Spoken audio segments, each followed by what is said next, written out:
SLBC tunnel ప్రమాదంలో బహుశా ఆ టనల్ ఇన్లెటే 600 మీటర్ లోతులో నుంచి కొండను చీలుస్తూ వెళ్తోంది. 14 కిలోమీటర్ వరకు ఈ టనల్ ఇప్పటికే పూర్తయింది. అంటే ఇన్లెట్ వైపు నుంచి దోమలపెంట దగ్గర నుంచి 14 కిలోమీటర్ పూర్తయిన తర్వాత ఇక్కడ ఇప్పుడు ప్రమాదం జరిగిందో ఆ ప్రమాదం జరిగిన చోట నిమిషానికి మొదటి రోజు 5,000 లీటర్లు, ఆ తర్వాత 6,000 లీటర్లకు పెరిగింది. ఇప్పుడు 3,000 నుంచి 4,000 లీటర్ల వరకు నిమిషానికి వస్తున్నాయి నీళ్లు.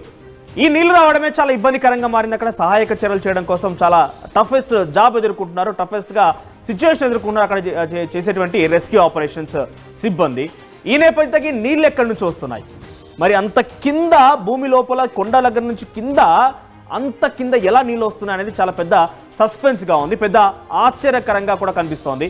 ఈ నేపథ్యంలో జియోలాజికల్ సర్వే ఆఫ్ ఇండియా వాళ్ళు ఒక సర్వేని చేపట్టారు. ఇంతకీ ఇంత కింద 600 మీటర్ల లోతులో ఇక్కడ ఒక నీటి ప్రవాహం ఇంతలా ఎలా వస్తోంది, నిమిషానికి ఒక చిన్న రంధ్రం పడిపోయి ఆ రంధ్రంలో నుంచి అది పెద్దగా మారిపోయి నిమిషానికి 3 నుంచి 4,000 లీటర్ల నీళ్లు ఎలా వస్తున్నాయని అన్వేషించినప్పుడు చాలా విస్తుపోయే విషయాలు బయటపడ్డాయి. సో 450 మీటర్ల లోపల ఈ కొండ ప్రాంతం నేను ఇక్కడ మ్యాప్లో చూపిస్తున్నాను, 3D మ్యాప్లో చూపిస్తున్నాను ఇక్కడ మేము. సో దీంట్లో మీరు చూస్తే అంతా కొండ ప్రాంతమే, ఇదంతా కంప్లీట్గా శ్రీశైలంకి సంబంధించి కొండలు ఇవన్నీ కూడా. 43 కిలోమీటర్ల దూరంలో ఈ టన్నెల్ని ఇన్లెట్ అండ్ అవుట్లెట్ మొత్తం కలిపి దొమ్మలపెంట దగ్గర నుంచి మన్నెవారిపల్లి వరకు 43.5 కిలోమీటర్లు. సో ఈ మొత్తం కూడా కొండ ప్రాంతమే. మరి ఇటువంటి కొండ ప్రాంతం నీళ్ళు ఎక్కడి నుంచి వస్తాయని అన్వేషించినప్పుడు మీకు అది చాలా క్లియర్గా చూపించే ప్రయత్నం చేస్తాను. ఫస్ట్గా నేను ఇక్కడ మీకు దోమలపెంట ప్రాంతం నుంచి చూపించాలనుకుంటున్నాను నేను. చూడండి, ఇక్కడ ఈ దోమలపెంట ప్రాంతం, ఇక్కడ ఎస్ఎల్బిసి టనల్ ఇన్లెట్ ఇది. ఇదంతా కృష్ణా రివర్, కృష్ణా రివర్కి ఆనుకొనే చాలా దగ్గరగానే చూడండి. ఇగో ఇదే కృష్ణా రివర్ వాటర్, ఇదంతా ఇక్కడ నుంచి టనెల్ స్టార్ట్ అవుతుంది. ఇది టనెల్, రైట్. ఇంతే గ్యాప్. ఒకవేళ రేపటి రోజున ఉద్దేశం ఏంటంటే ఎప్పుడైతే బ్యాక్ వాటర్ కాస్త ఈ కృష్ణా రివర్ మొత్తం కూడా ఈ బ్యాక్ వాటర్తో నిండిపోతుందో అప్పుడు ఈ టన్నెల్ ద్వారా నల్గొండ ప్రాంతానికి వాటర్ తరలించడమే లక్ష్యంగా ఈ ఎస్ఎల్బిసి టనల్ అనేది ఏర్పాటు చేస్తున్నారు. సో ఇక్కడ నుంచి 43.5 కిలోమీటర్ చూడండి. మొత్తం ఇదంతా కూడా లైవ్ మ్యాప్, ఇది గూగుల్ ఎర్త్ ద్వారా మీకు చూపిస్తున్నాను. అప్ అండ్ డౌన్ కనబడుతుంది కదా, ఇదంతా కూడా మీకు కనిపించేంత కొండ ప్రాంతం, చెట్లు ఇవన్నీ కూడా కనబడుతున్నాయి. సో ఎగ్జాక్ట్గా 43.5 కిలోమీటర్ల దగ్గర చూడండి, ఇక్కడ టైగర్ రిజర్వ్ ఒకటి ఉంది, టైగర్ రిజర్వ్ పాయింట్. ఆ తర్వాత కొండ ప్రాంతం ఇదంతా కూడా. సో ఇక్కడ ఆక్టోపస్ వ్యూ పాయింట్ అని ఒకటి ఉంది మధ్యలో. సో ఎగ్జాక్ట్గా 3D గూగుల్ మ్యాప్లో మీకు చూపిస్తున్న దృశ్యాలు ఇవి. సో చివరిగా డైరెక్ట్గా మన్నెవారిపల్లి దగ్గరికి వెళ్ళిపోతాను. మొత్తం అంతా కూడా ఇదే ప్రాంతంగా ఉంది. సో మన్నెవారిపల్లి దగ్గర ఇక్కడ అవుట్లెట్, రైట్. ఇక్కడ వరకు ఇక్కడ అవుట్లెట్గా ఉంది. సో ఇక్కడ వరకు SLBC Balaji temple SLBC. So ఇదంతా అవుట్లెట్. సో ఇక్కడ వరకు అక్కడ ఇన్లెట్, ఇక్కడ అవుట్లెట్, వాటర్ అక్కడ స్టార్ట్ అయిపోయి బ్యాక్ వాటర్ కాస్త ఇక్కడికి రావాల్సింది. ఇది యాక్చువల్ ప్రాజెక్ట్ డిపిఆర్. సో ఈ ప్రాజెక్ట్ అనేది ఫస్ట్ ఇటువైపు నుంచి ఒక టన్నెల్ బోరింగ్ మిషన్, అటువైపు నుంచి ఒక టన్నెల్ బోరింగ్ మిషన్, రెండు వైపులా వచ్చింది. ఇటువైపు వచ్చిన మిషన్ కాస్త ఇటువైపు నుంచి కూడా తవ్వుతూ వెళ్తున్నారు. ఈ మిషన్ కాస్త 20 కిలోమీటర్ల వరకు రీచ్ అయిపోయింది. అంటే సుమారుగా ఈ కొండ ప్రాంతం మొత్తం చీలుస్తూ అటు ఇటుగా 20 కిలోమీటర్లకు వచ్చేసింది. అటువైపు నుంచి లెఫ్ట్ బ్యాంక్ కెనాల్ నుంచి వస్తున్నటువంటి ఆ ఇన్లెట్ దగ్గర నుంచి వచ్చేటువంటి ఆ మిషన్, టన్నెల్ బోర్ మిషన్ కాస్త 14 కిలోమీటర్ దగ్గర ప్రమాదానికి గురైంది. సో 14 కిలోమీటర్ ఒకసారి మీకు ఆ మ్యాప్ చూపించే ప్రయత్నం చేస్తా. 14 కిలోమీటర్ దగ్గర, ఎస్ అది కూడా నేను రెడీగా ఉంచాను మీకోసం.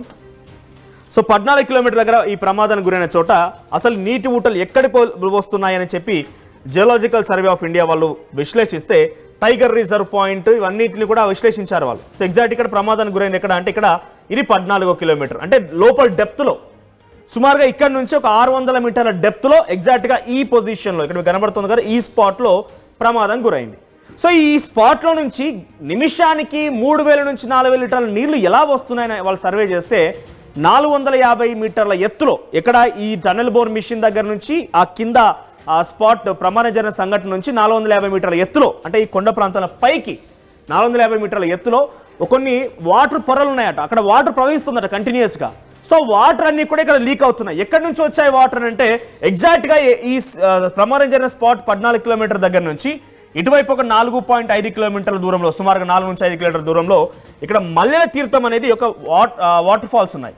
సో మల్లెల తీర్థం అనేది, సో బహుశా ఆ ప్రాంతానికి సంబంధించిన వారికి చాలా ఈజీగా అర్థమవుతుంది. మల్లెల తీర్థం అంటే కంటిన్యూస్ వాటర్ ఫాల్ ఇది 24/7 ఇర్రెస్పెక్టివ్ ఆఫ్ సీజన్స్. వర్షాకాలం రానివ్వండి, తర్వాత వేసవికాలమైన, చలికాలమైన ప్రతి సీజన్లో కూడా కంటిన్యూస్ వాటర్ ఫాల్స్ ఉంటాయట ఇక్కడ. అయితే దీని ప్రభావం కారణంగానే కొంత ఇక్కడ ఈ మధ్యలో ఇరుకురుగా కొన్ని పగుళ్ళు ఉండే అవకాశం ఉంది, కొండరాల మధ్య గ్యాప్స్ ఉండే అవకాశం ఉంది. వాటన్నిటి ద్వారా కిందికి వస్తున్నాయేమో అని ఒక నిర్ధారణకు వచ్చారట. ఎక్కడికి మల్లె తీర్థం ఒకవైపు.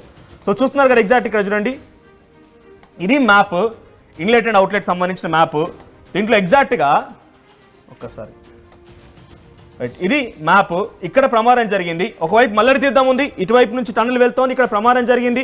అటువైపు నుంచి రావాల్సిన టన్నెల్ 20 కిలోమీటర్ల దగ్గర ఆగిపోయింది. ఇంకొక 9 కిలోమీటర్లు కనుక క్లియర్ చేయగలిగితే ఈ టన్నెల్ మొత్తం ప్రాజెక్ట్ పూర్తయిపోతుంది.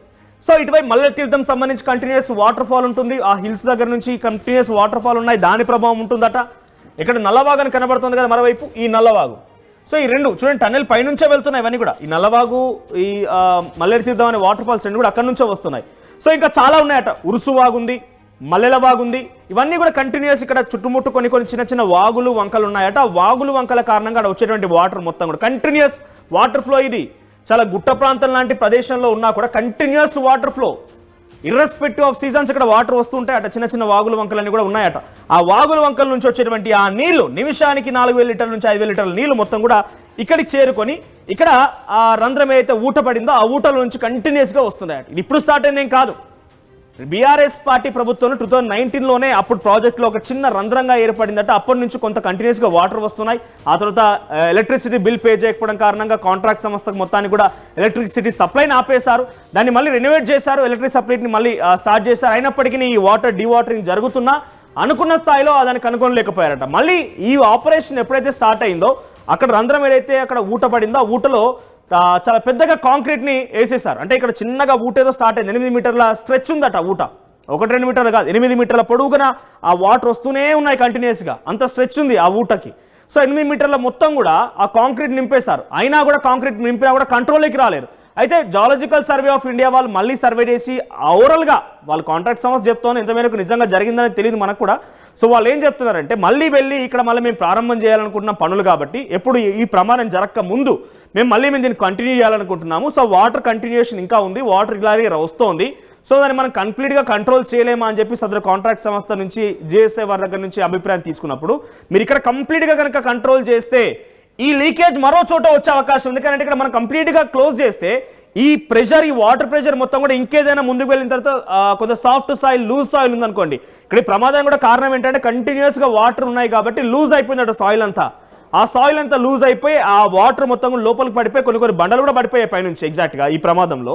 సో ఇక్కడ మనం కనుక కంప్లీట్గా క్లోజ్ చేస్తే ముందుకు మళ్ళీ ఇంత ప్రమాదం జరిగే అవకాశం ఒక అంచనాకు వచ్చారట. కాబట్టి దీన్ని కంప్లీట్గా క్లోజ్ చేయకండి, ఆ నిమిషానికి 3-4 లీటర్ల వాటర్ ఏదైతే వస్తున్నాయో ఆ వాటర్ని డీవాటరింగ్ చేయండి. అట్ ద సేమ్ టైం మీరు వాటర్ కూడా కంటిన్యూ చేసుకోండి ముందుకని చెప్పేశారట. ఓవరాల్గా చెప్పారని కాంట్రాక్ట్ సంస్థ నుంచి అధికారులు చెప్తున్నారు, ప్రతినిధులు చెప్తున్నారు. కానీ ఎగ్జాక్ట్గా జిఎస్ఐ సర్టిఫికేషన్ లేదు. సో ఇక్కడ ప్రమాదం జరిగిన తర్వాత ఇప్పుడు జియోలాజికల్ సర్వే ఆఫ్ ఇండియా తేల్చింది ఏంటంటే పక్కనే మల్లె తీర్థం, నల్లవాగు, ఉరుసువాగు, మల్లెలవాగు ఇలాంటి వాగులన్నీ కూడా పైనుంచి ఫ్లోట్ అవుతూ ఉన్నాయి కాబట్టి వాటి ప్రభావం కారణంగానే ఇక్కడ వాటర్ అనేది ఊరుతున్నాయి, వాటర్ అనేది ఊటలా బయటకు వస్తున్నాయని చెప్పి తేల్చేశారట. మరి ఇప్పుడైతే జియోలాజికల్ సర్వే ఆఫ్ ఇండియా ఇది తేల్చేసింది. మరి ముందుకు ఇంకా ఈ టనెల్ ఆపరేషన్ జరిగిపోయి ఇప్పుడు ప్రమాదానికి సంబంధించి 8 మంది కార్మికులను బయటికి వెలికి తీసి ఎలాగైనా కూడా ఎస్ఎల్బీసీ ప్రాజెక్ట్ని కంప్లీట్ చేయాలని ఒక లక్ష్యంతో కాంగ్రెస్ పార్టీ ప్రభుత్వం ఉంది. సో ఈ నేపథ్యంలో ఇంకా ముందుకు వెళ్ళిన కొద్దీ ఇంకా ఎటువంటి ప్రమాదాన్ని ఎదుర్కోవాల్సి ఉంటుందనేది ఇప్పటి నుంచి మళ్ళీ ఒక చర్చ కూడా ప్రారంభమైంది. చూద్దాం మరి ఏం జరుగుతుంది అనేది. ఇది కేవలం ఇక్కడ జరిగేటువంటి ప్రమాదానికి సంబంధించి నీటి ఊట అనే ఒక విషయం పైన చాలా మంది అనుమానం వ్యక్తం చేస్తున్నారు. కాబట్టి నీటి ఊట్లు అనేది ఆ భూమి పొరల్లో నుంచి, కొండల పొరల్లో నుంచి 400 మీటర్ల ఎత్తులో, అంటే కింది నుంచి టనల్ దగ్గర నుంచి ఆ ఎత్తులో వాటర్ అనేది ఫ్లోట్ అవుతున్నాయట. సో ఇంకొక అనుమానం ఏంటంటే ఇక్కడ చాలా మంది ఏం చెప్తున్నారంటే 14 కిలోమీటర్ల తర్వాత ఇక్కడ మనం పైనుంచి డ్రిల్ వేసి వారిని కాపాడొచ్చు కదా అని ఒక ఆలోచన చాలా మంది అని కూడా క్వశ్చన్ చేస్తారు డైరెక్ట్గా. సో ఈ నేపథ్యం ఏం చెప్తుంది ఏంటంటే చివరి వరకు వెళ్ళిపోయారు, 14 కిలోమీటర్లు రీచ్ అయిపోయిన తర్వాత ఇంకా పైనుంచి డ్రిల్ వేయడం ఎందుకు? ఇంకొకటి ఏంటంటే ఇక్కడ పైన మీరు చూస్తే మొత్తం ఎంత ఫారెస్ట్, టైగర్ రిజర్వ్ ఏరియా.